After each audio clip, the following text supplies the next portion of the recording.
Welcome, Clil teachers. Are you ready for the mission? We will learn Clil features such as activating for Clil, providing lesson input, encouraging speaking and writing, guiding understanding, assessing the learning and giving feedback to our students, and using projects. Mission 1. Activating for Clil. We will learn what means to activate, why activate, and we will give some lesson examples. Mission 1. What means to activate? It involves getting their brain ready, motivating them, and engaging them to the topic, assessing what they know first. Why activate?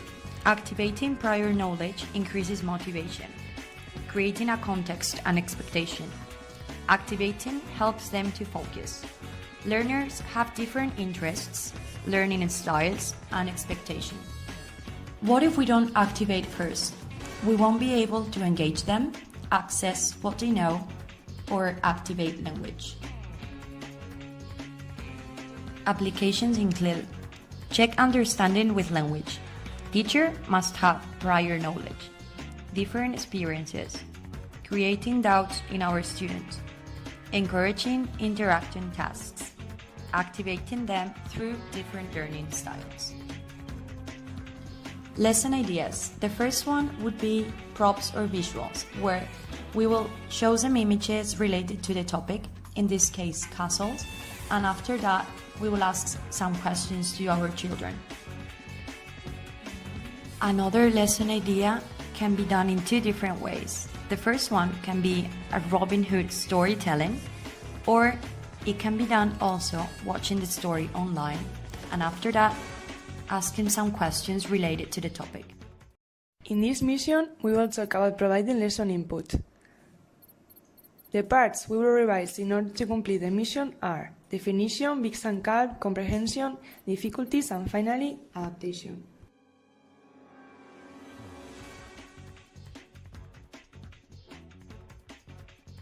Input is information used to help learners understand ideas and construct meaning. It's multimodal. The factors that must be taken into account when choosing input are: it must be appropriate in content and level of language, it has to make the right intellectual and academic demands on learners need to be engaged with the content, and multimodality at various stages is useful. An activity that shows how important multi-resources are. In this activity, both Student 1 and Student 2 want to learn parts of the castle. The Student 1 is going to receive only writing input. The Student 2 will receive written, visual, and practical input. The first one will probably forget the names in a while, whereas the second will understand them, reaching a level of comprehension. What about language? We can find two stages of language learning in the students: BIGS, the informal language skills, and CALP, the formal one. The teacher aims in Clil must be to gradually move to CALP. The teacher needs to think both in content and language because they are interrelated. The aspects that determine the comprehensibility are listenability, variety, and vocabulary. Difficulties with content and language input influence each other. For example, difficulties with language are unfamiliar words, whereas difficulties with content are abstract concepts. Let's see with an example how can we reduce these difficulties. For instance, we can choose a high-level test and simplify it so the students can understand the topic. We can introduce a logical order or remove unnecessary words. Now that this mission is complete, let's see the next one. Teachers give learners to understand many types of input in English. Processing input means work actively with input. So guiding students to process the input is providing with materials or other strategies in order to understand the content and language better.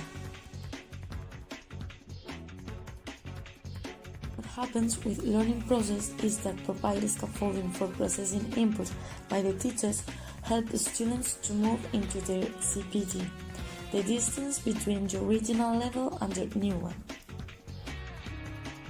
Organize or change the input, provided scaffolding, use multimodal input, and use tasks related to their experiences makes input easier to learn. Learning is divided in the main ideas and the detailed information. You can ask them first general questions and then ask them for make their own questions. Select the words they use and those they have only to recognize and understand. In this way, they know the vocabulary needed to carry out the task and understand the input. With with scaffolding, we can use awareness tags to see how and what language is used. For example, you can underline nouns in a text or verb structures. The input is presented in different ways, such as videos, images, or graphic organizers. Personalizing the new vocabulary helps to understand it better. To achieve a good scaffolding is to use Bloom's taxonomy to plan and carry out the different tasks. It has 6 levels, and using it brings the tasks from the lowest to the highest level depending on what you want to achieve. The levels are remembering, understanding, applying, analyzing, evaluating, and creating. In our unit castles, we are going to use different strategies, such as multimodal, personalizing, and select keywords. Multimodal, we are going to provide them with images and videos, and we are going to personalize the input by going to the auditor's castle.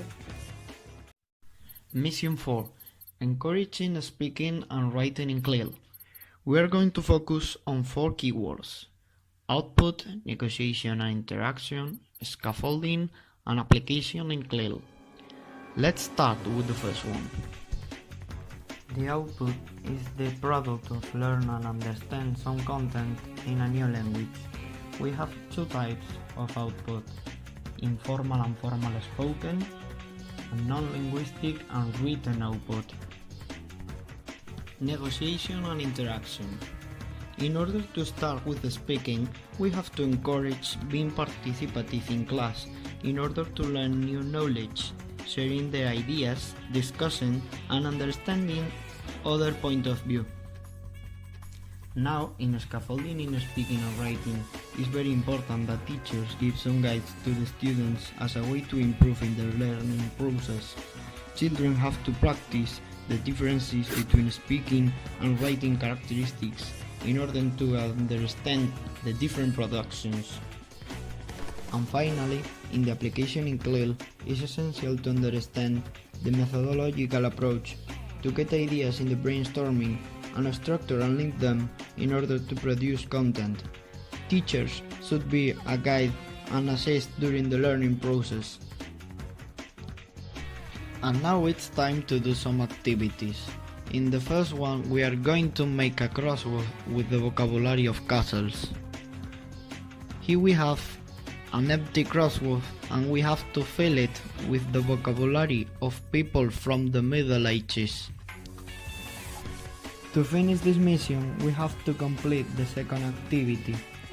We have 2 lists of vocabulary of castles in which there are concepts and definitions, but there are mixed. We have to link each concept with the correct definition. Mission 5. Assessing learning and giving feedback for Clil. Assessment is the gathering of information about learner's progress. Assessment and feedback are central to all learning. On the one hand, we find 2 types of assessment, for learning and of learning, but we are going to use the first one because it's focused on how students learn, takes account of learning motivation, develops learning capacity, is contextualized, and is a self-assessment too. On the other, we have a huge variety of techniques, such as writing or spoken tests based on open or closed questions, presentations, exams, and rubrics. Now, we are going to see 2 techniques we will use to our unit, one applied and the other of our own creation. Once we have already learned the difference between Middle Ages and present, we will assess general aspects about this. We will give to the children a chart and some images, and they will have to put in the correct one.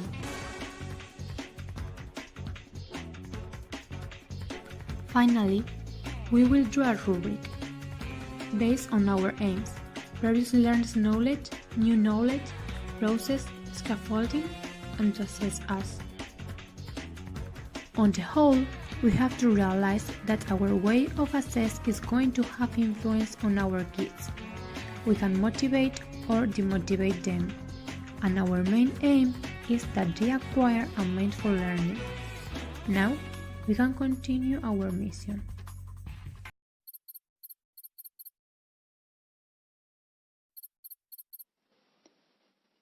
We can say that a good Clil project is that which helps learners to demonstrate them the learning that they have already done and at the same time push them a few steps forward.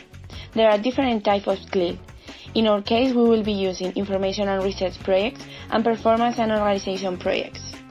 Some of the characteristics of a good Clil project are balanced subject and language demands, tell learners clearly instructions to do the project, include teacher equally and puts cooperative learning into practice, take the learners into the real world, and also give learners choice in topic, ways of working, and final product or In Activity 1, first of all, the class will be divided in small groups of 4. In each group, learners will receive a role in a card, which it will be used to do the brochure at the end. In the brochure, they will have to explain some characteristics of a castle, what food was eaten in the Middle Age, and a small explanation about the way of life of the people of that era. So to do this, they will need to collect information, choose what is appropriate or not, and organize it with clear sentences. At the end, they will have to use their roles to create the brochure as the designer, the painter, the writer, and the organizer. In this activity 2, using the information collected before, learners will have to prepare a real medieval fast food to their teachers and families. Each group will prepare a plate. For example, one group will be responsible of the vegetables, other of the meat, another one of the snacks.